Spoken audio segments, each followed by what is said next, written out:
อะระหังสัมมาสัมพุทโธภควาพุทธังภควันตังอภิวาเทมิสวากขาโตภควตาธัมโมธัมมังนัมสสามิสุปฏิปันโนภควโตสาวกสังโฆสังฆังนะมามิ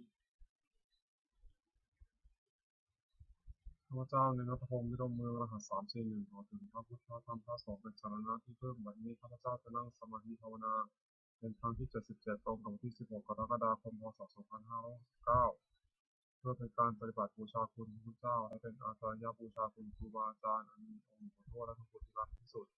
ขอจิตใจของข้าพเจ้าจงรวมลงเป็นสมาธิโดยเร็วเถิดขอเทพเทวดาเจ้าทั้งหลายโปรดจงมาอนุโมทนาในการนั่งสมาธิเจริญจิตภาวนาของข้าพเจ้านี้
เมตตาให้ตนเองทางสุวิโตนี้สร้างความสุขทางทุกข์ของนี้ข้าพเจ้าปราศจากความทุกข์ทางระหว่างนี้ข้าพเจ้าปราศจากเวรทางวิญญาณชนนี้ข้าพเจ้าปราศจากภาษาทายทั้งปวงสุขียะธรรมังปริหารามิขอให้ข้าพเจ้าจงมีความสุขกายสุขใจรักษากายวาจาใจให้พ้นจากทุกข์ภัยทั้งมวลเถิดโปรดแผ่เมตตาให้สรรพสัตว์ทั้งหลายสัตว์และสัตว์ทั้งหลายที่มีชีวิตเกิดเจ็บตายด้วยกันทั้งสิ้นเวลามาโทษจะประสบสุขเถิดอย่าได้เรื่องเกี่ยวกันและกันเลยอย่าได้มาสั่งโทษจะประสบสุขเถิดอย่าได้ผิดซึ่งกันและกันเลยมีความโทษจะประสบสุขเถิดอย่าได้มีความทุกข์กายทุกใจเลยสุขียะธรรมังปริหารามิจงมีความสุขกายสุขใจรักษาความพ้นจากทุกข์ทั้งสิ้นเถิดโปรดแผ่เมตตาอุทิศสัพเพสัตตาสัทธาโตอาเวราสุขชีวิโนขอสัตว์ทั้งหลายอย่าได้มีเวรเกี่ยวกันและกันเลยจงเป็นผู้ดำเนินชีพอยู่สุขทั่วเถิดตั้งปุญญังพลังตั้งปุญญังพลังไมหังสัพเพภาคีผู้ดิเตขอสัตว์ทั้งหลายจงได้สวยผลบุญที่พระเจ้าได้บำเพ็ญในกายวาจาใจและเงินเถิดบัดนี้ข้าพเจ้าได้นั่งสมาธิภาวนาจบครบถ้วน1 ชั่วโมงแล้วขออานิสงส์อันเป็นนี้ขอให้เป็นปัจจัยข้าพเจ้าได้เข้าค่ายกษัตริย์ที่พาในขณะยังเป็นอยู่ให้ข้าพเจ้าทั้งผ้าปลอดภัยจากทุกโศกโรคภัยอันตรายทั้งปวงที่หาได้สุจริตมั่นคงเป็นสมาชิกชอบธรรมคำว่าไม่มีคำว่าอดอยากคำว่ายากจนขออย่าได้มีข้าพเจ้าให้ข้าพเจ้าเจริญนักธรรมและทำตลอดไปและขอถวายอานิสงส์การปฏิบัติภาวนานี้ในองค์ปู่ทวดและองค์ปู่ศิลาขอองค์ปู่ศิลามีพระแข็งแรงอยู่ในที่พึ่งแก่พวกข้าพเจ้าเป็นนานๆอีกทั้งขอเทพเทวดาทั้งหลายผู้ได้อนุโมทนาสาธุการในกุศลนี้โปรดสิทธิ์ประสาทพาน้อมส่งพระมงคลเสียทุนมงคลหมู่โพธิ์ฤาษีวันอายุปัจจุบันของวัตถุมงคลทั้งปวงสามสิ่งอำนวยเพื่อจะสร้างขึ้นให้เตรียมดวงพุทธานุภาพเทวานุภาพและฤทธานุภาพศักดิ์สิทธิ์มาผลวิเศษมงคลยุคครอบครองบูชาทุกประการเถิด